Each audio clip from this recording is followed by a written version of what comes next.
I'm GA Sola. Hello. Many people online tend to say free Sudan without having the slightest clue of what they're talking about or even where Sudan is on the map. This explainer will help you understand the world's current most catastrophic humanitarian crisis. To understand the current conflict and ethnic cleansing taking place in Sudan at the moment, we must understand the Darfur genocide that occurred between 2003 and 2005, and to do so, we'll begin by understanding this absolute piece of crap, Omar al-Bashir, a racist Arab supremacist maniac who orchestrated and physically supported this genocide of between 200,000 and 400,000 non-Arab African people in Darfur, mostly consisting of the Fur, Masalit and Zaghawa tribes. Basically, Darfur, which literally means the land of the Fur people, had a population of over 6 million people of various ethnicities and tribes. But over time, they could be distinguished as African, or Black African if you prefer to racialize it, and Arab. And thanks to climate change, previous land tensions between the two groups intensified due to the severe drought periods and scarcity of fertile lands in the 70s. Now, since around the 50s, there had been a rise in Arab nationalism, and people like Sudan's next-door neighbor, Muammar Gaddafi, didn't make things any better by also promoting Arab nationalist ideologies, and even supporting radical racist Islamic groups like the Sudanese Muslim Brothers. During the 80s and 90s, more and more Arab supremacist groups began to rise and even enter the Sudanese government. And this meant that the Sudanese government began favoring and involving themselves with the Arab militias fighting the Africans in places like Darfur, giving them military assistance among other things. Eventually, this fighting escalated to civil war, where two African militia groups, the Justice and Equality Movement, or JEM, and the Sudan Liberation Movement, rose to stand up against the Arab Janjaweed, a collective term for the Arab militias who are known to raid villages and rape women and children. Janjaweed literally means evil men on horseback. The resistance therefore also had to fight against the Sudanese government who was supporting the Janjaweed under al-Bashir. So these two resistance groups attacked the government forces in 2003. Government forces, not civilians. And al-Bashir, who had been provoking them to do this for months by supporting attacks upon them, used this as an opportunity to launch a so-called counterinsurgency campaign against the resistance by not only attacking them, but African civilians and anyone who seemed sympathetic to the resistance, quote-unquote. And just like the filthy, disgusting IOF, these Janjaweed militias put much of their time and effort into attacking, torturing, and raping defenseless women and children in villages. Entire families were often forced to watch these rapes happen right before them, and often the boys and men would be killed afterwards. At the end of this genocidal period of 2003 to 2005, the situation was as follows. The resistance began fighting among themselves over accepting the terms of the Sudanese government, and so they fragmented into several groups, with some even joining the Sudanese Armed Forces, the SAF. 2/3, in fact, of the resistance decided to give in and sell out, while the others either decided to stay back or continue fighting against the Sudanese government's oppression. Al-Bashir was deposed and imprisoned after a coup d'etat by the groups we'll talk about in a moment. As for the Janjaweed, in a similar way that many white supremacist terrorist organizations in the US just joined the police force after disbanding themselves, al-Bashir simply reorganized the raping, torturing, murderous Janjaweed into what became known as the Rapid Support Forces, the RSF, which operated like the many US special forces that exist today, alongside the army. As for casualties, as I've mentioned before, between 200,000 and 400,000 people had been killed, 2.7 million people displaced, mostly among the Fur, Masalit and Zaghawa ethnic groups.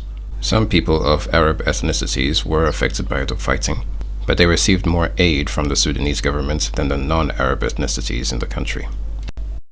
Years passed, and eventually too many people in Sudan, both Arab and African, had enough of al-Bashir and began protesting in 2018. He responded to this like he responded to literally everything else, with violence. However, he was about to experience one of the greatest moments of karma and irony in history. He formed and created the RSF out of rapists, murderers, and psychopaths who committed genocide, and allowed them to grow strong and proliferate the entire country to stop any rebellion against him. But he did not realize that by making them this strong and widespread throughout the country, the RSF was becoming a part of the very rebellion that would overthrow him. The RSF was under the command of this piece of crap, Mohammed Hamdan Dagalo, aka Hemedti. Hemedti became super wealthy because he was given a bunch of gold mines as gifts by al-Bashir. This wealth allowed him to grow the RSF to tens of thousands of men, meaning tens of thousands of sadistic, psychopathic murderers and rapists. He even began to form alliances with international actors like the Russian Wagner Group. Now eventually, the al-Bashir military decided to use the 8 months of civil disobedience and chaos to oust him from power and take over the government in 2019. Instead of handing his genocidal ass to the ICC, who charged him with war crimes, including actual genocide, they chose to imprison him in Khartoum, Sudan's capital. The ICC is still trying to get their hands on him, but the SAF is simply moving him from hospital to hospital since he started having heart problems. So now it's 2019 and al-Bashir is gone, but the country just went from the frying pan and into the fire as the populace called for the government to transition into civilian rule with rule of fair law. And the military, both the SAF and the RSF, responded to this by slaughtering over 100 protesters in Khartoum and raping dozens of women in 2019. A few months later, the military agreed to share power and were working towards transitioning the government into civilian rule. But of course, the military did not like that, and so 2 years later, in 2021, they threw another coup and seized power again. And so now, the two men on top were the leader of the Sudanese armed forces, this piece of crap, Abdel Fattah al-Burhan, and the leader of the RSF, aka the old Janjaweed, led by Hamibti. And so, just so it's clear and we're on the same page, the two most powerful men in Sudan are also the leaders of the armed forces that committed the Darfur genocide in 2003. Al-Burhan, however, monopolized most of the power in government and stopped the transition process into a fair democratic government and kept things as a dictatorship, just like al-Bashir before him. What did the African resistance forces have to say about all of this? Well, they decided to sell out and sign a so-called peace deal with the new government, with 2 out of 3 of their main resistance groups joining the SAF, and only one that could see the writing on the wall for what it was, an evil dictatorship, and decided to keep fighting the oppressive government. So now the country was in the hands of al-Burhan and the SAF, but Hamibti still had an entire fighting force under his command as well. Now the thing about racists is that when there's no one else around, they often start discriminating even among each other. And Hamibti, despite having been involved in the genocide in Darfur, is a Darfuri Arab himself, and the elite that al-Burhan started elevating in the new Sudanese government was prejudiced against such people. And so Hamibti saw the writing on the wall and realized that it was just a matter of time before he'd be eliminated and replaced. So he started preparing for rebellion by recruiting more and more men into the RSF. The biggest disagreement between him and al-Burhan, however, was the future of the RSF. Until then, the RSF benefited from the status of being an independent security force, kind of like if the US government decided to use the KKK as contractors. But now, al-Burhan wanted the RSF to integrate into the Sudanese army within 2 years, while Hamibti argued for 10 years, but of course he just said 10 years to give him enough time to prepare for war. He likely had no intention of doing so, especially with an unclear future for the RSF's position in the army and its hierarchy, or his own position in the government. These disagreements escalated until 2023, when Hamibti's RSF began coordinated attacks across Sudan, including the airport, and since then they've been tearing the country apart, fighting with no end in sight as of the publishing of this video in August 2025. So basically you have 2 armed forces who both committed genocide of around 400,000 people fighting each other. What do you think they'll do to the people they were mass raping and killing 20 years ago when they come across them in the midst of the fighting?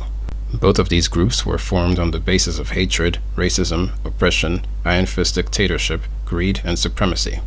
When you have 2 absolutely cruel groups with so much power, it's only a matter of time before they turn on each other. Both sides are not only killing each other, but they're common targets as well, the non-Arab African populations in Sudan, which they've tried to eliminate for decades. And so the same genocide and ethnic cleansing from 2003 is continuing today against the non-Arab Sudanese population, in the midst of this war of 2 completely evil pieces of crap, killing tens of thousands of civilians, resulting in the current worst humanitarian catastrophe in our world right now. With 87,000 people dead due to direct violence, 522,000 children have already died of starvation, thousands are currently missing, disease outbreaks are common, shelter is limited, and so on. Why is Sudan less talked about than Palestine? Well, one reason is because the world tends to focus much of their attention to Western countries and their problems, and Israel is a US vassal state. And so the US and other Western countries are directly funding and supplying the genocide against Palestinians by Israel, because it benefits them in different ways, whether economically or strategically. This is the exact same situation with Sudan, the only difference being that most of the countries involved in the prolonging of the genocide are not Western countries. These countries include Egypt, China, the UAE, Ethiopia, Eritrea, Chad, South Sudan, both Russia and Ukraine, Iran, Kenya under Ruto, Saudi Arabia, Turkey, the UK, and of course, the United States. All parties involved in this catastrophe, and consequently the deaths of tens of thousands of people, are evil, but for their own reasons, and this is what I'll be briefly going through here. Beginning with the United States, on the 20th of January 2025, this piece of crap, Donald Trump, froze US aid payments for 90 days, causing an increase in deaths from starvation in Sudan due to the closure of soup kitchens. Instead of lifting the freeze as a court ordered later on, they proceeded to cancel almost 10,000 aid contracts. The issue could be rectified, but Chief Justice John Roberts paused the order until the Supreme Court can rule on it, which could take an indefinite amount of time. China is doing what the US is currently doing to Palestine, in that they have supplied both the arms that kill civilians, but in January 25 they also sent some emergency aid to all Sudanese states, just to put on a show for the world to think that they actually care about civilian lives. Spoiler, they don't. The only thing they care about is doing business and selling their weapons. Chad's government has been accused of aiding the RSF with military equipment and even mercenaries. Russia has been known to supply arms to both sides of the Sudanese conflict, and Ukraine, on the other hand, is only interested in going after Russia and has attacked Russian forces on Sudanese soil along with Russia's Sudanese allies. Iran has also supplied drones to both sides. Turkey is doing business with both sides. The United Arab Emirates, being as evil as they always are supporting the RSF through military supplies. The evidence for their support is overwhelming and concerning, considering that they are aware that the RSF and its Arab allies are using these weapons and supplies directly on non-Arab civilians. And the United Kingdom is trying to hide and cover up the UAE's involvement in this genocide. Eritrea has openly supported the SAF militarily. Egypt has interfered in the conflict in favor with the SAF as well. South Sudan is just concerned that the war will spill over into their territory, and are growing ever more concerned with the refugees fleeing the massacres, and so they've taken up a mediatory role between the two opposing sides. Just as with other atrocities currently occurring in the world at the moment, Sudan's situation is horrific, and several countries are pouring fuel onto this fire for economic and strategic benefits, while literally millions of people are experiencing or at risk of experiencing violence, rape, and death. There was already an outrageously low amount of aid for Sudan, but now with people like Trump cutting even more aid, the death toll continues to rise, and people who are literally just living their lives independently continue to suffer horrors of unimaginable proportions. Sudan is being ripped apart by two psychopathic maniacs. This is a conflict of two bad guys trying to kill each other while killing other people in the process. There are really no good guys here. Every month there's news of one side taking control of an area, only for the other side to attack and reclaim the area, and the cycle repeats. In the meanwhile, the people living there are raped, tortured, abducted, mutilated, bludgeoned to death, and otherwise murdered. The scale and numbers is unlike anything we've seen in this century so far. 25 million people are on the brink of starvation because of this war. And when aid comes, the aid centers are looted by militias who either belong to one of the two sides or are independent armed forces in the area. It is truly the worst humanitarian crisis in the world at the moment. As with most conflicts and genocides, the long-term solution to this conflict is the same as that for the DRC and for Palestine. The oppressors must stop receiving weapons. The Rwandan-backed militias, Israel, the SAF, the RSF, or anyone else cannot continue genocide without the weapons they need to do so. And all these entities rely on assistance. Once the weapons and ammunition stop flowing, the fighting is forced to stop, regardless of whether they wish to continue or not. This solution unfortunately rests in the hands of our governments, weapons manufacturers, arms dealers, businessmen, financiers, and all sorts of heartless individuals who make money from the direct killing of people. Things should not be this way, and people are protesting everywhere for things to be different. And I personally believe that things will eventually be different for as long as people continue to resist for a better future for everyone. The second solution, which is more short-term, is for people like you and me to send help. Please do not be fooled or misled. Donations absolutely do help these people in need. Donations physically feed people real food. They provide the basic needs of people who are unfortunate enough to be born into a life of horror and misery. They provide medical aid. They provide shelter. They provide protection from the elements. They provide baby formula for infants. They provide the materials necessary to maintain hygiene, which can prevent disease. They provide sanitary pads for girls and women. Donations do save lives. Accompanying this video are links to trusted organizations that can assist different humanitarian catastrophes, primarily through relief programs organized by the United Nations. I beg of you to please help these people with anything that you can. Please do not think that your contribution will not make a difference. If many people donate even small amounts, it eventually turns into large amounts that can help people. If we continue to do this, we can save lives until this suffering comes to an end. Please ask yourself if it's truly worth it to live having everything you need with enough to even spare a small sacrifice and not doing so, while there are others to whom that small sacrifice could be the difference between life and death, or at least the end to their pain. I am not paid or sponsored by anyone to make this video. I am doing this solely for as many of these people, particularly the sick, the little children, the wounded, and survivors of sexual assaults in these areas to receive life-changing help. Thank you for listening, and thank you to all of you who will do what you can. And please, let's not stop doing good, and let's share this information with others so that they can also help. Help to truly free Sudan from this suffering. I'm G.A. Sola. Goodbye. We spoke to more than a dozen survivors of group killings and sexual violence. All of them told us the attackers were specifically targeting Masalit, aiming to ethnically cleanse African ethnic groups from Darfur.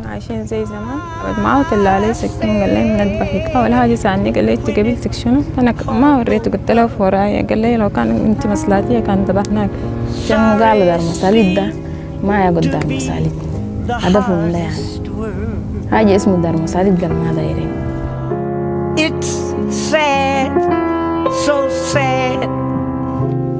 It's a sad, sad situation. And it's getting more and more absurd.